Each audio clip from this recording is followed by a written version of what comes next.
Dahye muncul bersama Eun-sung dan mereka menggeledah rumah Hyunwoo.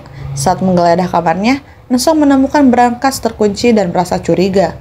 Terungkap juga bahwa Dahye palsu dan dia menikah dengan Suchol untuk melaksanakan rencana Eun-sung.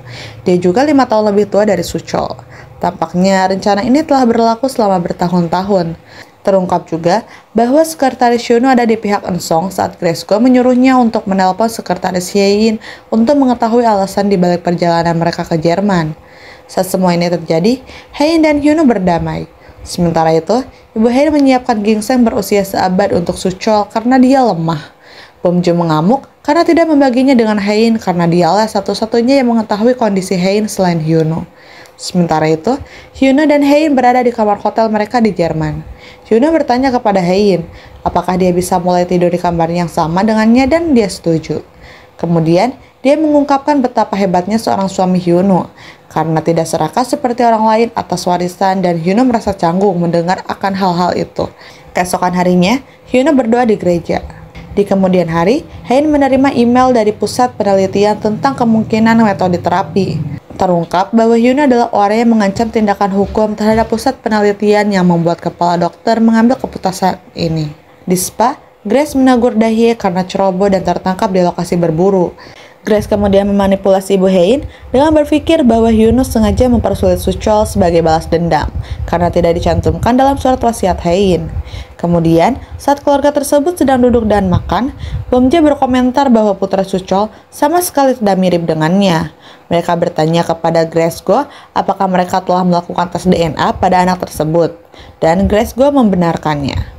Suchol tersinggung dengan serangan terhadap istri dan putranya dan pergi bersama mereka. Dia kemudian meminta maaf kepada Dahye karena lemah. Sementara itu, Yongdori dipenuhi pengunjung karena kunjungan Hye-in.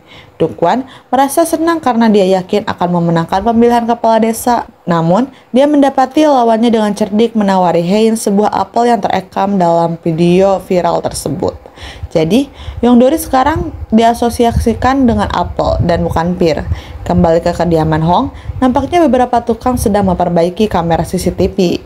Grace menyuruh salah satu dari mereka untuk membuka kotak terkunci di kamar Hyunwoo dan menemukan surat cerai.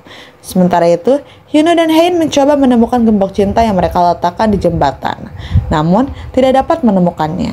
Mereka berkeliling ke berbagai tempat dan makan. Hye-in membeli semanggi berdaun 4 yang dimaksud untuk memberikan keuntungan selama setahun karena lebih dari segalanya dia menginginkan waktu. Hye-in dan Hyunwoo mengunjungi pusat penelitian untuk mendapatkan suntikan terapi Hye-in.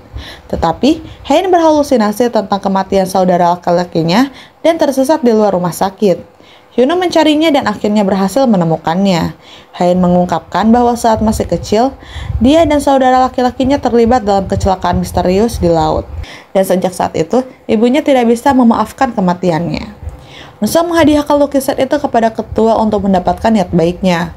Belakangan, ketua mengetahui tentang penggelapan yang dilakukan oleh petugas pembukuan dan dengan tepat berasumsi bahwa dia akan diserang secara langsung. Seorang pengungkap fakta juga memberitahu hal tersebut kepada jaksa penuntut dan ketua yakin bahwa orang tersebut adalah orang yang dekat dengannya. Saat dia menceritakan hal ini kepada Sere, mereka menemukan alat penyadapan. Sinyal membawa mereka ke kamar Hyunwoo, mengisyaratkan bahwa Hyunwoo adalah pelapor. Mereka dengan paksa membuka berangkas dan menemukan surat cerai juga. Ibu Hye-in menelpon Hye-in untuk memberitahunya, tetapi Hye-in dengan tepat berasumsi bahwa itu adalah serangan yang disengaja dan tidak adil. Dia menutup teleponnya dan kemudian melakukan hal yang sama untuk Hyunwoo. Di tempat lain, Bom-jae mengetahui bahwa Sere adalah seorang penipu. Dia menggunakan nama yang berbeda. Nama aslinya adalah Oh Sun-young, yang telah meninggal di surat kabar resmi sejak 30 tahun yang lalu. Dia juga pernah masuk penjara karena perzinahan dan melahirkan seorang anak di penjara. Hye-in dan Hyunwoo sedang menjalan-jalan sore. Hasil terapi akan keluar keesokan harinya. Dia mengatakan bahwa dia membutuhkan semua keberuntungan sehingga Hyunwoo berlari untuk membeli setiap jimat semanggi berdaun 4 dan membuat karangan bunga darinya. Dia juga menemukan kunci cinta mereka dalam perjalanan pulang. Saat Hyunwoo hendak mendatangi Hye-in, Hye-in menerima pesan dari ibunya dengan gambar perjanjian perceraian, dan dunianya hancur. Dia meminta Hyunwoo untuk membantahnya tetapi Hyunwoo tidak bisa. Dalam epilog, kita menemukan bahwa cinta pertama Hye-in adalah Hyunwoo selama ini. Dia mengikuti busnya dengan mobilnya pada hari dia mengaku kepadanya.